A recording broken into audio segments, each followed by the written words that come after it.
This is not clickbait, this is a genuine path to improving your creativity, and it's one that I've not heard many photographers talk about. In the last year, my photography has improved. And when I say improved, what I mean is that I've taken more shots over the last 12 months that I deem to be good shots. Not because I've learned anything in particular, not because I've got a new camera, but because I've focused on some foundational habits that have led me to be able to photograph more. And the more you're out with the camera, the better you'll get. It sounds simple, but it actually takes a hell of a lot of work, which is, I think, why so many people struggle with it. It's not a shortcut in terms of this will happen quickly, but it is a shortcut compared to what would happen if you didn't do these things. It's not about talent, it's not about gear, it's about what you do when you've not got a camera in your hand. Let me explain to you what I've done over the last 12 months and how you can apply this to your own creative practice. Before we start, let's have a think about talent. To be talented at photography or video creation is something that only some of us are fortunate to be, but it is never enough. How many creatives can you think of with really big followings whose work maybe isn't as good as other photographers with really small followings? Talent is obviously a huge advantage to a photographer, a filmmaker, whatever. But you also need volume. You need to be consistently creating no matter what. As an example, I don't consider myself to be particularly talented. I can take a decent photo and I can make a nice video. But my skills in both of these areas have barely changed over the last 3 or 4 years. Yet, I'd probably consider myself to be better now than I was 18 months ago. The things that I've done in my life outside of my creativity are the things that have led to me being able to create more. And that is what has more recently been able to move the needle in terms of my output. So let's break down what those things are and how you can think about how your life is impacting your ability to create successfully. I've spoken about my struggles with mental health in past videos, and I've also alluded to trauma and therapy that I've had to get myself through difficult times. In short, your mental health has the biggest impact on your mindset and your ability to create consistently. When I felt shit, I'd let feelings of imposter syndrome, perfectionism, procrastination, laziness, uncertainty, and a real lack of self-doubt run riot. I'd often feel anxious and burnt out and basically as far from being creative as one could get. I still had the talent, that doesn't disappear, but I just couldn't do much with it. Clarity, patience, positivity and self-belief play a crucial role in our ability to create with any kind of rhythm. So it's important to find out what works for you to ensure that your mental health is in the right place. The majority of my audience here are men over the age of 30, a demographic with a pretty poor reputation for communicating their difficulties, but something that isn't limited to just men. I cannot stress enough the value of getting things off your chest and out of your brain by communicating it to others, whether that be with a friend, a loved one, a therapist, or a total stranger in a peer-to-peer talking group, which we are lucky to now have available in a lot of places. Chances are that whoever you talk to could also do with talking about their problems, and the sooner we get rid of this shitty stigma around men's mental health, the better. I won't go on about this anymore, but without talking, I wouldn't be sat here now talking to you. I have a number of other daily habits that have a really positive impact on my mental health, and I've spoken about some of these on the channel before. Things like journaling, just doing a brain dump on paper of what's in your head. Things like mindfulness or exercise, and that is the next thing I'm going to talk about. I'm 42, and I read a few years ago that once you hit the age of 40, you will lose 1% of your muscle mass every year after that. Now, I'm no mathematician, but basically by the time I hit 50, I'm imagining I'll be a fat-wrapped skeleton. Using this fine physique as a perfect example, it doesn't mean you need to get super fit or ridiculously ripped.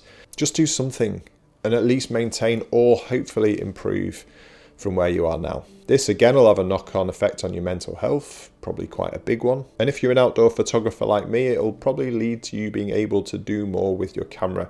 You'll have more stamina for shoots, you'll be able to walk further, you'll be able to carry more. You'll also find your energy levels increase, you'll have more focus and clarity around creative thought. That's what I found anyway, and it had a big impact on my confidence.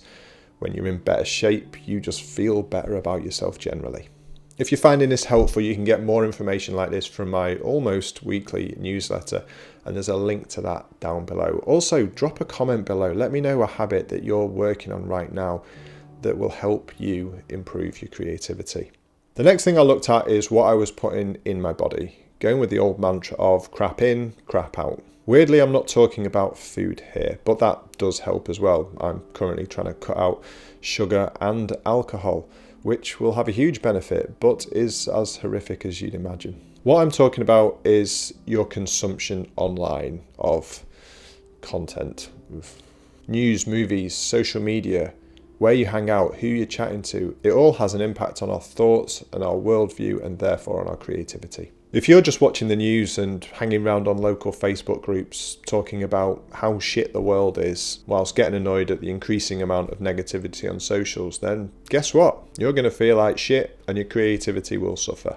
This isn't easy, but when I stopped blindly consuming news, took myself off Twitter and curated my social media feeds to a point where I'm inspired by rather than irritated by what I see, the world seems a little bit easier to deal with. Some may accuse me of burying my head in the sand and ignoring the problems, but what the fuck can I do about it? I'm not denying it's rough out there, but I'm trying to do the right thing and trying to bring a bit of positivity and inspiration whilst getting on with my life. Sitting in a room doom scrolling riddled with anxiety isn't going to help anyone. And it just so happened that by tweaking my input, it improved my output, which I realise is subjective. I should probably touch on comparison here because that is a very easy trap to fall into on social media. Comparing yourself to others is human nature, but you've got to remember how different everyone's situation is. You're often seeing everyone's best, so try and use that to inspire rather than to suppress. Last year, I did this. I started to compare myself with myself. Sounds weird, but it works. Old me was how I described earlier. Had imposter syndrome. I was a perfectionist. I procrastinated. I was uncertain, sometimes lazy, and felt like I had low self-worth. If I compare what I'm doing now to that person, even I'd struggle to notice the big difference. I'm going to reiterate here that changing all this is hard work and it takes time, and you'll have days where it doesn't work at all.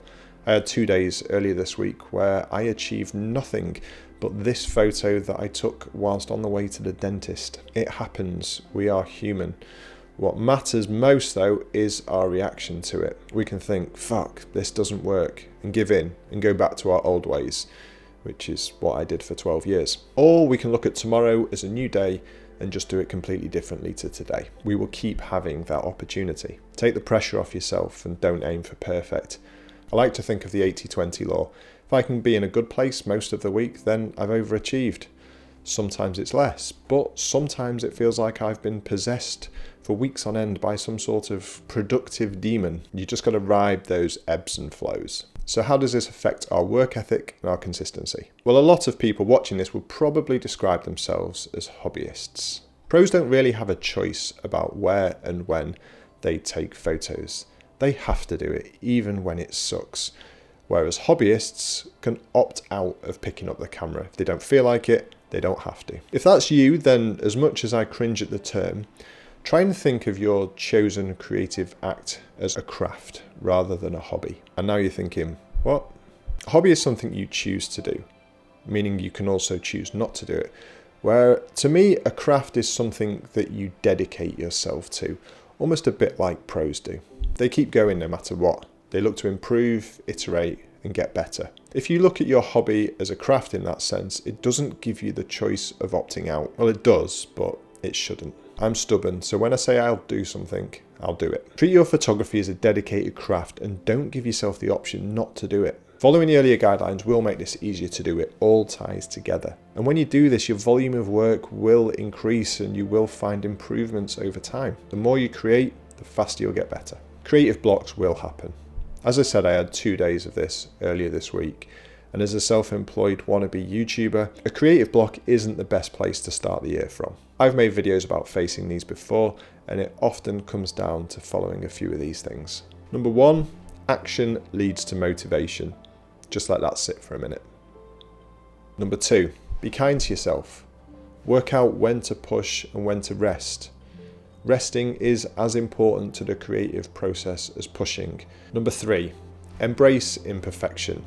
You care more than anyone else seeing your stuff. I've released 6 videos and about approaching 60 Instagram reels over the last 6 weeks or so. And if I'd have let my perfectionist take over, none of that would have gone out. And if you don't believe me, look at my output from this time last year and you will see the difference between the two. Number 4, understand that it's not just you. You're not alone. Suffering as a collective rather than just as an individual can be very empowering. These are just a few little things I do when I remember or can be bothered that help me in my more, let's say, more uncreative moments. If action leads to motivation isn't working, then stop, walk away, do something different. I'll go for a walk, a run, a swim, or to the gym, whatever. It might not be work, but it will likely lead to work. Worst case scenario, you'll get your blood pumping, you'll probably have some cool ideas. That's what happens to me anyway. Read. Fiction as well as non-fiction. I've got a borderline unhealthy obsession with business and self-help books, but sometimes you need to give yourself and your brain a bit of a rest from it. Find fiction can help me chill out and escape, and that's really necessary if I want to be my most creative self. Create every day. This is a hard one to commit to, but it has had an enormous impact on me these last few weeks. It might be making a short reel, it might be taking or editing a photo, or writing a blog post. It might be nothing to do with filmmaking or photography. I quite like painting little Warhammer figures, as nerdy as that is, but it is just something creative that gives my brain a bit more freedom. Creating every day is one of the best habits you can build, and it means that on the days where you don't feel like it, it doesn't feel as much of an obstacle to overcome. Routines. This is one I'm still terrible at, but I am getting better. Very slowly. My creative side shuns routine in favour of a free and fancy life, but it's not exactly conducive to upping volume, which is what all this is about. Try and build a routine that enhances rather than inhibits your creativity. If you don't like getting up at 5 o'clock, then don't do it. That's just going to make you miserable and limit yourself more in the long term. Find something that fits and works around your life. Connect with people. I've spoken about this before, but try and connect with as many like-minded and opposite-minded creatives as you can. When I started freelancing, I lone wolfed it for years, and honestly, it was miserable. Any hint of a problem and I just felt so alone, and when you're a freelancer, there are always problems. I now have a global network of inspiring, supportive, creative people, and I have this channel to thank for a lot of that. The best way to form a similar peer group? Make lots of stuff, put it out there, comment and engage. Another reason why doing all of this is insanely beneficial. Photography often really isn't about photography at all. It's about who you are and how you live your life and how that impacts what you do when you have a camera in your hand.